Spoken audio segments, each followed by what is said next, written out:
Bon, je peux pas m'empêcher d'en faire une petite avant d'aller au lit, parce que ça, après, je vais plus savoir où j'en suis. Donc ça m'aide un peu moi-même, et puis de toute façon, c'est des petites choses auxquelles je pense très pratiques. Pour les petits bidouilleurs dans mon genre, je pense que ça peut être utile parce que c'est pas des trucs que vous trouverez sur internet facilement. Même si j'ai que 3 followers, y compris mon poisson rouge et mon chat, bon, ça peut servir à quelqu'un.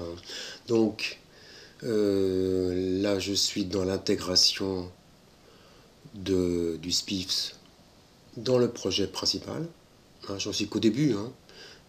Pour l'instant, j'ai juste mis le script de base d'essai, hein, que j'ai un peu détaillé déjà dans la vidéo précédente. Donc c'est le script qui écrit en écrasant d'une part un fichier, en ajoutant dans un autre fichier et qui lit les deux fichiers. D'accord ? Alors c'est pas évident à transformer en fonction parce qu'il y a la partie setup. La partie setup, je pense qu'elle n'est pas du tout obligatoire pour le fonctionnement de ce système, mais bon, je pense que c'est quand même normal d'avoir un petit test quand même. Bon, ça me paraît logique. Par contre, c'est vrai qu'au début, j'y avais pas pensé, donc j'avais mis la fonction, j'ai juste mis le script dans une fonction sans du tout faire attention, quoi, hein, et il y avait la partie setup dedans. Donc naturellement, la déclaration de la vitesse de la connexion série, bon, bah, on ne va pas la répéter, bien sûr. Par contre, euh, le reste, il fallait bien le mettre quelque part.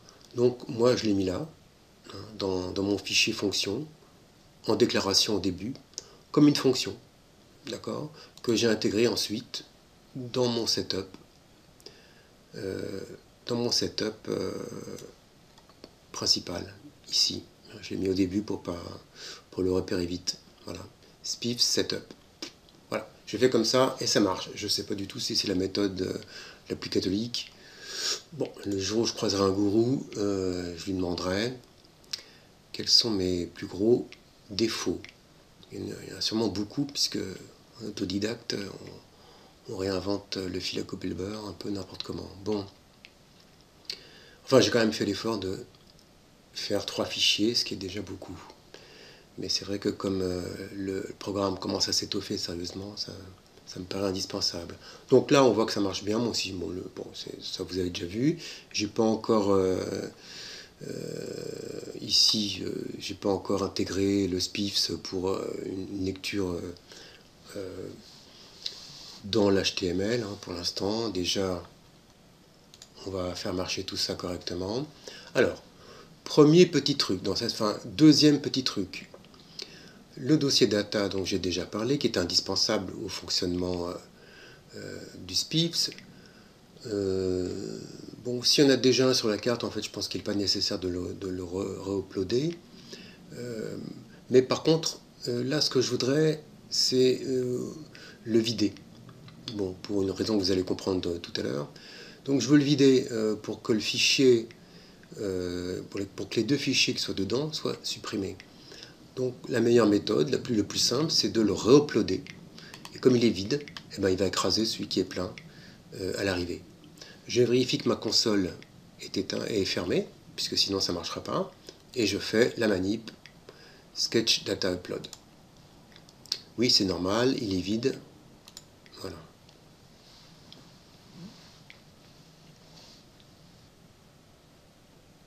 Voilà, rappelez-vous que les 100% qui sont marqués ici, ça compte pas, c'est ce message-là qui compte. Hein. SPIFS Image Uploaded.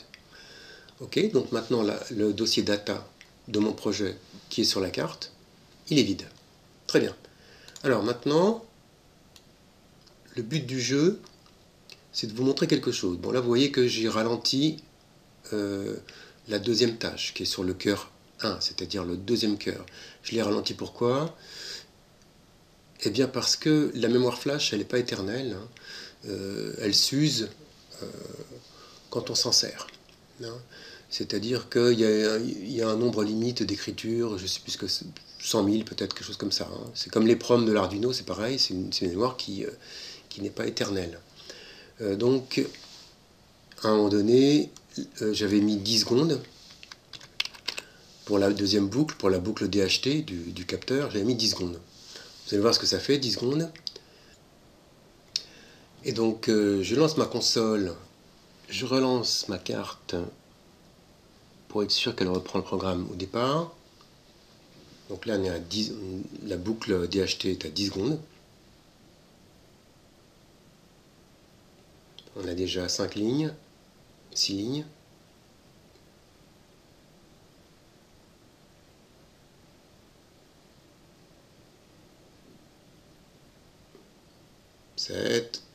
Etc. Vous avez compris le principe. La fonction qui écrit en ajoutant, eh ben, elle écrit à chaque fois une ligne. Et l'autre, elle efface et elle réécrit dessus. Ça se voit moins, mais elle est là aussi. D'accord? Donc toutes les 10 secondes, on a une écriture et un écrasement. D'accord? File was written et file content was append. Hein? Donc ça fait 2 lignes toutes les 10 secondes. Enfin, dans ce projet-là. Bon, au bout de 24 heures, ça fait quand même pas mal de lignes. C'est pas mortel, hein, c'est pas une boucle, c'est pas comme ferait une boucle infinie sans délai, sans slip. Là, ce serait vraiment, là, les mémoires, en quelques heures, elle est morte. Bon, toutes les 10 secondes, je vous laisse faire le calcul, ça fait quand même pas mal d'écriture en 24 heures. Donc, c'est pas acceptable. Hein, je pense pas que ce soit acceptable si on veut garder une carte longtemps et pouvoir utiliser la mémoire flash longtemps. Donc je change ici mon DHT slip, ma constante de délai pour la deuxième boucle. Hein. Voilà, c'était la chose importante que je voulais signaler. Pensez à la fragilité de la mémoire sur ces cartes-là. Hein. Surtout qu'il n'y en a pas beaucoup, quand même. Enfin, il y en a un peu plus, je ne me rappelle plus, il y en a plus quand même sur le SP que sur l'Arduino. Mais bon, pensez-y. Hein. Surtout si vous vous amusez à faire des boucles infinies, faites attention. Hein. C'est pas comme un disque dur ou même un disque SSD. Bon, c'est fragile. Voilà, je crois que c'est tout ce que je voulais vous dire ce soir. Donc, bonne nuit ou bonne journée à tous et à bientôt.